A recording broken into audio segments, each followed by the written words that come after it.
Why are Bollywood movies flopping?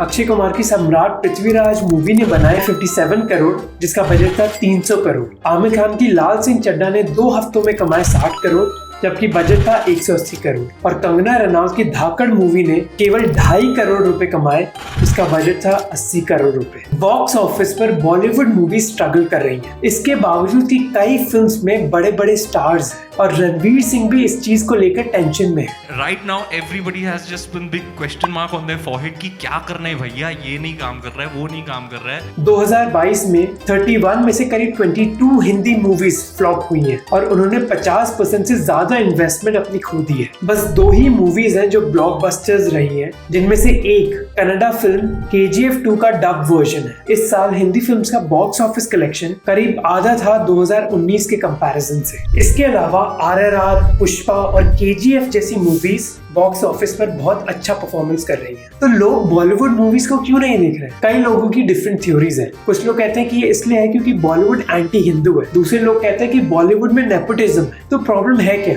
अब टाटा के chairman ने तो इस क्वेश्चन का आंसर दिया नहीं था। Sir, I have zero knowledge about film industry. पर इस वीडियो के जरिए हम इसी क्वेश्चन के बारे में आपको बताना चाहते हैं।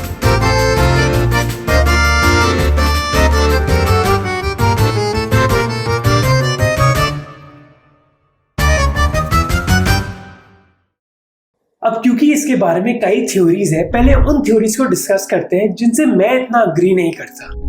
ये मूवी पोस्टर्स है 3 पॉपुलर मूवी के। क्या आपको पता है कि इन तीनों में कॉमन क्या है? इन तीनों मूवीज की सक्सेस के पीछे थे सिंगल स्क्रीन थिएटर्स जो यूजुअली इंडिया के छोटे छोटे शहरों में पाए जाते हैं, जबकि बड़े बड़े शहरों में होते हैं मल्टीप्लेक्सेस।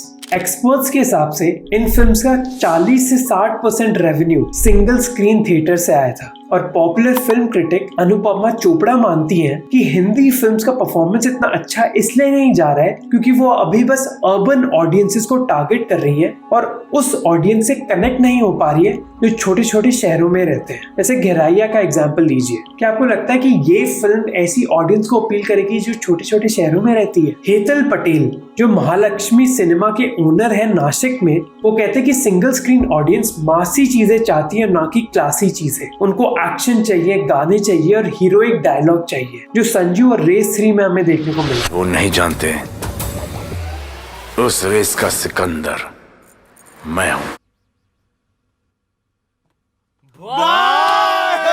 तो क्या ये थ्योरी सही है? मैं इतना अग्री नहीं करता। फर्स्टली, एक टिपिकल बॉलीवुड फिल्म का रेवेन्यू का बस 25 से 30% हिस्सा ही सिंगल स्क्रीन थिएटर से आता है। तो अगर कोई फिल्म ऐसे शहरों को अपील नहीं करेगी तो भी 70% रेवेन्यू तो बचा ना, वो काफी है कई फिल्म्स के लिए पैसा कमाने के लिए। और सेकेंडली, कुछ और उदाहरण लेते हैं। बच्चन पांडे हो या फिर थार, ऐसी मूवी स्मॉल टाउन ऑडियंसेस को अपील करेंगी, पर ये बॉक्स ऑफिस पर चली नहीं। इसके अलावा गुड न्यूज और जुग जुग जियो जैसी फिल्म्स, जिनकी स्टोरी लाइन शायद स्मॉल टाउन ऑडियंसेस को इतनी अपील ना करे, वो फिर भी सक्सेसफुल हुई थी बॉक्स ऑफिस पर। और हिस्टोरिकली भी कई बॉलीवुड मूवी सक्सेसफुल रही है जिनकी अर्बन सेंट्रिक स्टोरीज है। और फॉर्चुनेटली वो लोग जो इन मूवीज को पसंद करते हैं वो उनको रीवॉच कर सकते हैं OTT प्लेटफॉर्म जैसे हॉटस्टार और Amazon प्राइम पे। पर इतने सारे प्लेटफॉर्म्स को सब्सक्राइब करने का मतलब है कि आपको बहुत ज्यादा पैसे देने पड़ेंगे सभी को सब्सक्राइब करने के लिए। और इस प्रॉब्लम को सॉल्व कर सकता है फ्लीक, जो इस वीडियो के स्पॉन्सर है। फ्लीक एक सब्सक्रिप्शन मार्केट प्लेस और मैनेजमेंट ऐप है जहां आप सब्सक्रिप्शंस खरीद और रिन्यू कर सकते हैं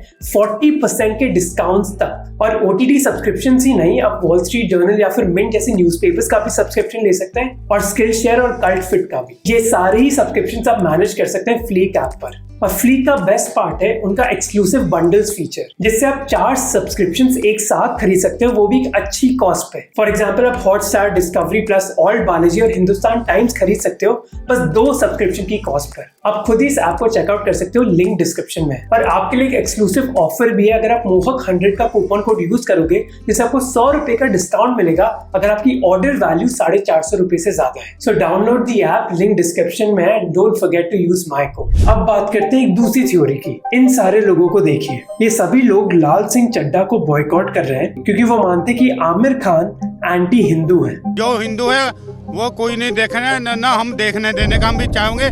कोई भी हिंदू भाई लाल सिंह चड्ढा को बिल्कुल ना देखा। ये सिलसिला स्टार्ट हुआ था जब 2015 में आमिर खान ने ये बोला था, किरण and I have lived all our lives in India. For the first time, Kiran says, should we move out of India? No? Recently Akshay Kumar की रक्षा बंधन मूवी को भी टारगेट किया जा रहा था क्योंकि मूवी की राइटर कनिका ढिल्लोन ने ट्वीट किया था काउ लिंचिंग के बारे में 4 साल पहले। दोनों ही फिल्म्स बॉक्स ऑफिस पर चली नहीं और कुछ लोगों ने दावा किया कि क्योंकि इन फिल्म्स को बॉयकॉट किया जा रहा था इस वजह से वो चली नहीं, पर मैं इस बात के बारे में इतना श्योर नहीं हूँ। अब ये जरूर है कि बॉयकॉट्स की वजह से लाल सिंह चड्ढा और दूसरी मूवीज की बिजनेस पर इम्पैक्ट जरूर होता होगा, पर जैसे कई डिस्ट्रीब्यूटर्स ने भी कहा है कि फिल्म की क्वालिटी की वजह से ये फिल्म चली नहीं और ना कि बॉयकॉट्स की वजह से। इस बात को प्रूव करने के लिए कुछ एग्जाम्पल देखते हैं। ये है संजय लीला भंसाली की पद्मावत। 2017 में इस मूवी को टारगेट किया जा रहा था ट्विटर पर और सड़कों पर। चाहे हमारा सिर कटाना पड़े तो भी कटाएंगे, बाकी ये पिक्चर नहीं चलने देंगे। राजस्थान की तब की चीफ मिनिस्टर वसुंधरा राजे ने कहा था कि ये फिल्म तब तक रिलीज नहीं होगी जब तक फिल्म में बदलाव नहीं करे जाते ताकि लोगों के सेंटिमेंट्स हर्ट ना हो। राजस्थान की रॉयल फैमिलीज ने भी कहा था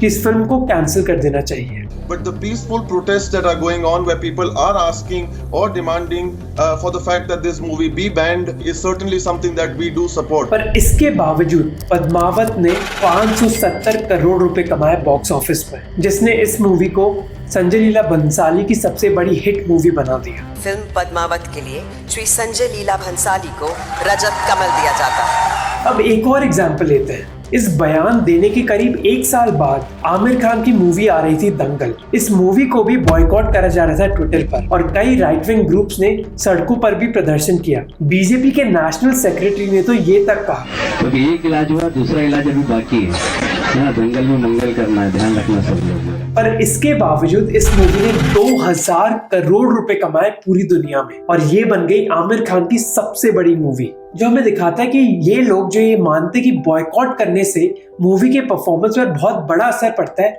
वो एक्चुअली सही नहीं है। अब हाँ, बॉयकॉट से ये जरूर है कि नेगेटिव पब्लिसिटी मिल जाती है फिल्म को, तो उसकी वजह से उसका बिजनेस थोड़ा कम हो सकता है, पर ये नहीं है कि अगर अच्छी फिल्म है और उसको बॉयकॉट करा जा रहा है तो वो फिल्म फ्लॉप ही हो जाएगी। इसके अलावा ये भी है कि अगर कोई फिल्म मेजॉरिटेरियन सेंटिमेंट्स को अपील कर रही है, जैसे सम्राट पृथ्वीराज, तो ये भी जरूरी नहीं है कि वो सुपरहिट होगी, क्योंकि जैसे हमें पता है ये फिल्म भी बॉक्स ऑफिस पर चली नहीं थी इतना। तो ये 2 रीजन है जिससे मैं इतना अग्री नहीं करता, पर मैं आपको बताना चाहता हूँ अब 4 रीजंस जिनसे मैं अग्री करता हूँ। RRR मूवी से इस सीन को देखिए।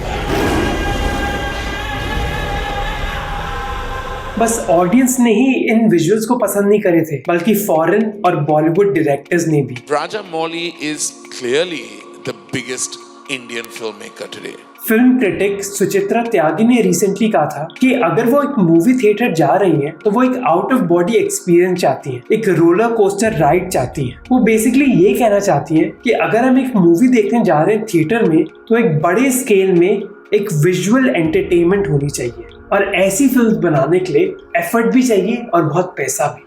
उस समय तक बाहुबली इंडिया की सबसे एक्सपेंसिव मूवी थी, जिसका बजट था 180 करोड़। SS राजामौली को 1 साल लगा था प्री प्रोडक्शन के लिए और 3 साल लगे थे फिल्म को शूट करने के लिए, जबकि अक्षय कुमार एक फिल्म 30 दिन में ही खत्म कर देते हैं। भाई मेरी फिल्में खत्म हो जाती, मैं क्या करूं? बाहुबली के लिए 25 आर्टिस्ट हायर करे गए थे, 2500 स्टोरी बोर्ड बनाने के लिए और एक्शन सीक्वेंसेस के लिए प्रोड्यूसर्स को 2000 स्टंटमैन हायर करने पड़े थे। साउथ इंडिया में RRR, KGF 2 और एक अपकमिंग तमिल फिल्म जिसको मणि रत्नम ने बनाया, वो सभी इसी फॉर्मूला को यूज कर रहे हैं। ऐसे विजुअल फिल्म्स की वजह से ऑडियंस के लिए ये मैटर नहीं करता कि वो उस लैंग्वेज को समझते हैं या नहीं। आप एक डब मूवी भी देख लोगे ऐसे विजुअल्स के साथ, पर जो हिंदी फिल्म इंडस्ट्री है वो ऐसा कर नहीं पा रही है। अब शमशेरा और थग्स ऑफ हिंदुस्तान ने ये ट्राई करने की कोशिश तो करी थी, पर कई लोगों ने पॉइंट आउट किया था कि थग्स ऑफ हिंदुस्तान का VFX बिल्कुल अच्छा था ही नहीं। मजाक बना दी है, VFX सही है, बॉलीवुड को टच दो। जैसे इस रिव्यू ने कहा कि VFX मानो ऐसा था कि किसी बच्चे ने MS Paint पर ये मूवी डिजाइन करी हो। Did you think this was a good idea? और बॉलीवुड प्रोड्यूसर्स भी इस बात को जानते हैं, जैसे भूषण कुमार, बॉलीवुड के one of the biggest producers, ने कहा कि ऑडियंसेस अब दोनों चीजें चाहती हैं, अच्छा कंटेंट भी और बड़ा स्केल भी। अब दूसरी थ्योरी पर आते हैं। डायरेक्टर अनुराग कश्यप ने रिसेंटली ये स्टेटमेंट दी, down south film makers are coming in from all directions argument ये है कि बेसिकली साउथ इंडियन फिल्म्स में जो क्रू होता है, जो स्टाफ होता है, एक्टिंग से लेकर राइटिंग तक, वो ज्यादा डिवर्स होता है। अलग अलग तरीके के लोग होते हैं, इसकी वजह से जो स्टोरीज होती हैं वो भी अलग अलग तरीके की होती हैं। पर बॉलीवुड में ऐसा नहीं है। क्यों? इस लैक ऑफ डिवर्सिटी की वजह से ही इंडस्ट्री के कंटेंट पर भी फर्क पड़ता है। इसी की वजह से बॉलीवुड में हमें इतनी रीमेक्स देखने को मिलती हैं। सुरभि भाटिया की एक एनालिसिस ने दिखाया कि लास्ट 20 साल की ऑलमोस्ट 33% टॉप मूवीज रीमेक्स थी। और हो भी क्यों ना, क्योंकि उनकी एनालिसिस के हिसाब से ये हिंदी रीमेक्स अपनी ओरिजिनल मूवी से ज़्यादा पैसे कमा लेती हैं। और बॉलीवुड के लिए एक्चुअली परफेक्ट रेसिपी है एक रीमेक बनाना और फिर उसके ऊपर एक सीरीज़ बना देना। जैसे इस ग्राफ को देखिए जो हमें दिखाता है कि एक प्रोड्यूसर को कितनी रिटर्न मिल सकती है एक सीरीज़ के बलबूते। इसी वजह से आपको सिंघम 1, 2, 3, 4 और ना जाने कितनी और ऐसी मूवीज देखने को मिलेंगी। और इसी वजह से अनुराग कश्यप ये भी कहते हैं कि बॉलीवुड मूवीज में जो कैरेक्टर्स होते हैं वो अपनी आइडेंटिटी से इतने कनेक्टेड नहीं होते। जैसे कास्ट आइडेंटिटी का एग्जाम्पल लेते हैं। यह है तमिल मूवी असुरन, जहाँ एक्टर धनुष एक दलित आदमी का रोल निभाते हैं जिनके बेटे को कास्ट वायलेंस में मारा जाता है। अब चाहे असुरन हो, जय भीम हो या फिर काला हो, इन सभी मूवीज की कैरेक्टर्स की स्टोरी लाइन में उनकी आइडेंटिटी बहुत जरूरी है। पर बॉलीवुड मूवीज में अनुराग कश्यप के हिसाब से हमें ऐसा नहीं देखने को मिलता। What soft culture that are we propagating through Hindi films? How do we know us? Nothing. Our films don't represent us at all. एक और एग्जांपल देता हूँ मैं आपको। तूफान एक हिंदी फिल्म थी और सारपट्टा परंपरा एक तमिल मूवी। दोनों ही फिल्म बॉक्सिंग पर बेस्ड थी। पर जहाँ तूफान में फरहान अख्तर का कैरेक्टर अजीज अली एक मुस्लिम है, पर उनकी आइडेंटिटी का कोई इम्पैक्ट पड़ता ही नहीं है उनकी स्टोरी पर। जबकि सारपट्टा परंपरा में मेन कैरेक्टर एक दलित है और उनकी आइडेंटिटी ही उनकी स्टोरी को ड्राइव करती है। अब आम लोगों की जिंदगी में हमारी आइडेंटिटी एक बहुत इंपॉर्टेंट रोल प्ले करती है, पर जब हम स्क्रीन पर देखते हैं कि वो आइडेंटिटी कैरेक्टर की जिंदगी को इन्फ्लुएंस नहीं कर रही, तो हम उस मूवी से शायद इतना रिलेट नहीं कर पाते। दलित स्कॉलर दिलीप मंडल ने भी इसके बारे में लिखा था कि Hindi films real life identities को इतनी अहमियत नहीं देती। अब नेक्स्ट थ्योरी के लिए इन सारी फिल्म्स पर नजर डालिए। आप में से कई लोग शायद जानते नहीं होंगे, पर पिछले साल ये सारी मूवीज टॉप 10 थी नेटफ्लिक्स पर इंडिया में, और इनमें से कई मूवीज को हिंदी स्पीकिंग ऑडियंस ने देखा था, वो भी डब वर्जन्स में। ओटीटी प्लेटफॉर्म्स ने बेसिकली फिल्म इंडस्ट्री को कम्प्लीटली चेंज कर दिया। ये फॉरेन की फिल्में देख लोगों का टेस्ट भी चेंज हुआ है। इसका ध्यान रखना पड़ेगा हमारे फिल्म मेकरों को, बिल्कुल, कि अगर आपने कोई गलत सलत दिया तो एक्सेप्ट नहीं करेगी वो। पहले हिंदी मूवीज का कंपटीशन एक दूसरे की मूवी से था, आज ये कंपटीशन बढ़ गया है। मनीष कालरा जो ZEE5 के चीफ बिजनेस ऑफिसर हैं, उन्होंने कहा कि अब ऑडियंस के लिए लैंग्वेज इतनी मैटर नहीं करती। चाहे जय भीम जैसी डब मूवी हो या फिर कोरियन शो हो स्क्विड गेम्स का, लोग अच्छे कंटेंट को देखने के लिए तैयार हैं किसी भी लैंग्वेज में। इसके अलावा क्योंकि सारी बॉलीवुड मूवीज OTT प्लेटफॉर्म पर भी आ रही हैं, कई लोग सोचते हैं कि एक मूवी थिएटर जाने की बजाय हम क्यों ना कुछ हफ्ते वेट कर लें और फिर उसी मूवी को लैपटॉप या फिर फोन पर देख लें। जैसे 2022 में मूवी बिजनेस ने 10,000 करोड़ रुपए कमाए थे और 100 करोड़ की टिकट सेल्स थी। इसका मतलब है कि एवरेज टिकट प्राइस था 100 रुपए का इंडिया में। अब अगर कोई एक व्यक्ति 2 मूवीज देखता है महीने की तो वो हो गए 200 रुपए। पर अगर वही व्यक्ति बस करीब 100 रुपए देता है Amazon प्राइम या फिर हॉटस्टार के लिए, वो कई सारी मूवीज देख सकते हैं बिना अपने घर बाहर जाए। तो कौन मेहनत करेगा मूवी थिएटर जाने के लिए? मैं मूवी थिएटर तभी जाऊंगा जब मूवी की क्वालिटी बहुत ही हाई हो। और अब मैं बताना चाहता हूँ फाइनल थ्योरी। ये है कुछ पोस्टर्स साउथ इंडियन फिल्म्स के और ये है कुछ पोस्टर्स हिंदी फिल्म्स के।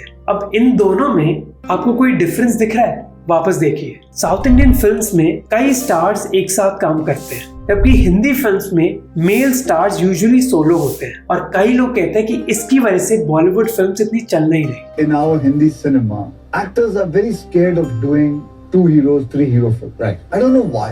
And I don't think that happens in South. एक फिल्म एनालिस्ट ने बताया कि कैसे जब कई स्टार्स होते हैं एक फिल्म में, तो उसकी वजह से दोनों एक्टर्स के फैन बेस को वो मूवी टारगेट कर सकती है। अब जहां बॉलीवुड में एक्ट्रेसेस तो ये चीज करती हैं, पर एक्टर्स करना नहीं चाहते। तरन आदर्श एक फिल्म एनालिस्ट ने कहा क्योंकि इसकी वजह से एक्टर्स का ईगो हर्ट हो जाता है। ऐसी सिचुएशन में बस कुछ बड़े बड़े डायरेक्टर्स ही हैं, जैसे संजय लीला भंसाली, मणि रत्नम, करण जौहर या फिर SS राजामौली, जो कई बॉलीवुड स्टार्स को एक साथ हैंडल कर सकते हैं। पर वो डायरेक्टर्स जो इतने पावरफुल नहीं है, वो ये चीज नहीं कर पाएंगे। करण जौहर ने रिसेंटली ये कहा कि वो बातें कि बॉलीवुड अब फिनिश हो गया है बिल्कुल बकवास है, पर उन्होंने ये भी कहा कि वो डेज कि सुपरस्टार एरा बॉलीवुड का जब सलमान खान और शाहरुख खान अपने नाम के बलबूते पर एक फिल्म को हिट करा सकते थे, वो दिन भी खत्म हो गए। अब आज कंटेंट इज किंग। अब इसका मतलब ये भी नहीं है कि जो मेरी डेफिनेशन है अच्छी मूवीज की या जो आपकी डेफिनेशन है वैसी ही मूवीज काम करेंगी। जैसे कुछ लोगों के लिए भूल भुलैया 2 एक स्टूपिड मूवी होगी,